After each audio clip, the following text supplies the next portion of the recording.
Hi folks, this is Jay. Hope you're okay today. It's good to see you. I want to talk about funerals.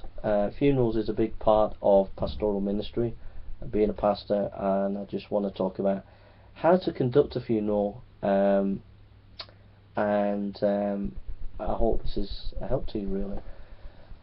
First of all, I would say that if it's your parishioner, it's important to go and visit the families that are bereaved. So try and visit. Secondly, the funeral parlour that's involved in the funeral will contact you, and they will give you the date and the details of when the funeral is. Then you need to arrange with the family a meeting as to the details about the funeral. Now this can be very difficult. If they're a Christian family, they're quite happy to choose the hymns and it to be quite a spiritual affair, and no problem. But if it's a non-Christian family, it's going to be very difficult, because they will have expectations about the way they see the funeral. And so if you're doing the funeral at your church, then they need to realise that you're willing to accommodate them, but at the same time it is a church and you have a responsibility to honour God in that church.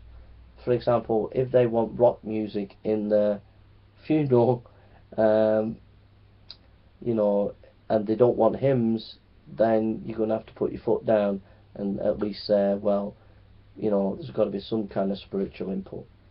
Alright, in other words, there is a conflict often with non-Christian families when they want to use church for funerals. Some families will let you come up with all the ideas about how the funeral should be done. Some families will be quite strong on the way they want it. Those families that are quite strong, you've got to be accommodating to them, because you're there to serve and help them. But at the same time, they need to realise there is a no-go area, that you are a minister of the gospel, and if they want it in church, then they've got to respect that. So when you go to visit the family, go listening to them. They want to talk about their loved one to you, and it'll mean a lot to them, and it's a privilege for you to hear the grief and the things that they say about their loved one. So you need to enter into their pain and listen to what they say. Some families might not know what to do. They're so hurt, so not used to the kind of situation. It might need you to take control a little bit and say, well, would you like this hymn? Would you like that hymn? Would you like such a cousin to step up at the front and share a little bit? And you need to take control a little bit just to help them through it. The main thing about a funeral, and this is important, the main issue about a funeral, sociologically, psychologically, is basically you're giving people structure and closure. When the whole world falls apart and they're just in a mess because their loved ones died, to have someone who can just organise the service and give it that structure helps them in that grieving process. So you're playing a very important role there of giving structure to a very difficult situation that's lost structure. Alright? So that's the first thing. So everything that you do from beginning to end, hymns, reading, walking with the coffin, giving the dismissal of the coffin, whatever, is giving that family the structure in order to grieve. Right? So that's very important. So you're playing a very important role just in that alone. But the main thing for you as a minister, as a pastor, is you're there to communicate two things: the love of Christ and the offer of Christ. Okay? the love of Christ and the offer of Christ. You're sharing the love of Christ by being a servant of these people.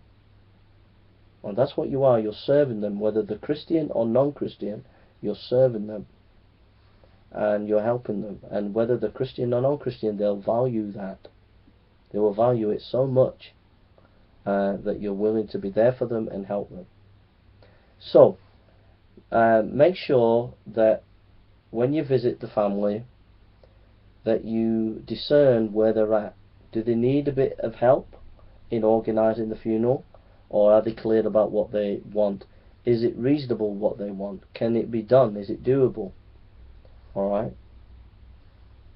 You need to think about making sure whether the funeral parlour or yourself as a church can provide an organist.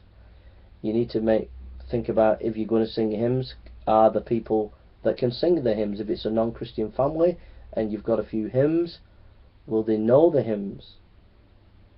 You've got to think about these things. The structure of the service, the order of the service, work it out. You need to liaise with the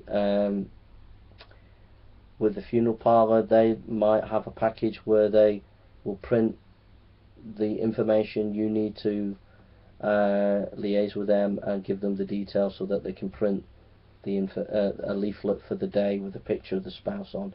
Or it might be they haven't got a package for that, and the family want you to do that, or would like you to do that, and then you could get your people to type up a piece of paper with a picture of the loved one, etc. So, you need to liaise with the funeral parlour about what they're doing and what you can do. Okay. So visit the family, be sensitive to where they're at, and meet the need of where they're at. If they have no idea what to do in the funeral service, give them some ideas and encourage them along. If they know what to do, let them do it as far as you can, but just make them realise that you are a minister of the gospel. Do that in a gentle way, and they'll respect that and appreciate that. But they'll make it clear to you that this is their funeral and they want it their way. So there's got to be a bit of a compromise.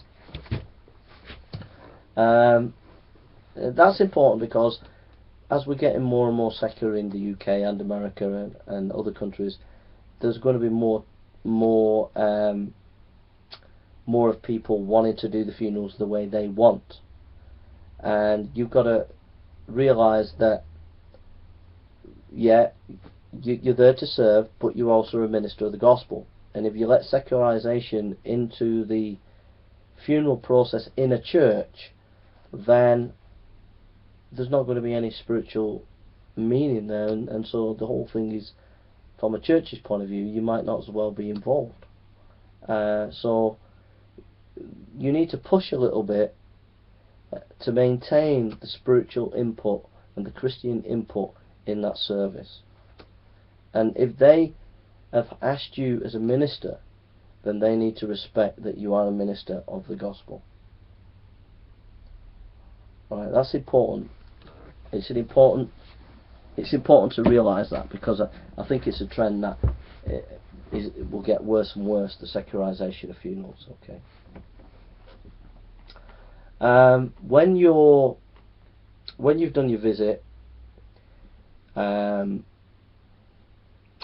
you organise the funeral on the day, what I would do, the funeral would come to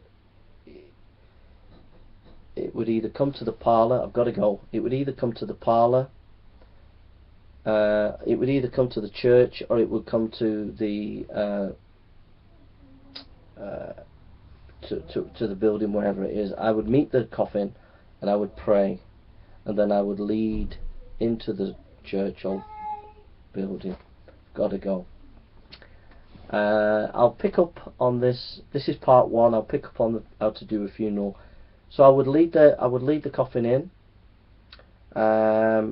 You've got to take control, because people are looking to you how to conduct themselves. So be confident and lead the coffin in, and people will want to know whether to sit, and then you tell them to sit. right? After you've prayed or done whatever, your benediction or whatever, they say, please be seated. So you need to tell them when to rise, when to sit. You need to indicate to them what to do, alright? Be confident and clear and be in command, alright? Alright. There's lots more to talk about the funeral and how to conduct it in the prayer and messages and all things like that. We'll talk about that later in another video. Alright? Take care. See you later. I've got to go. Alright?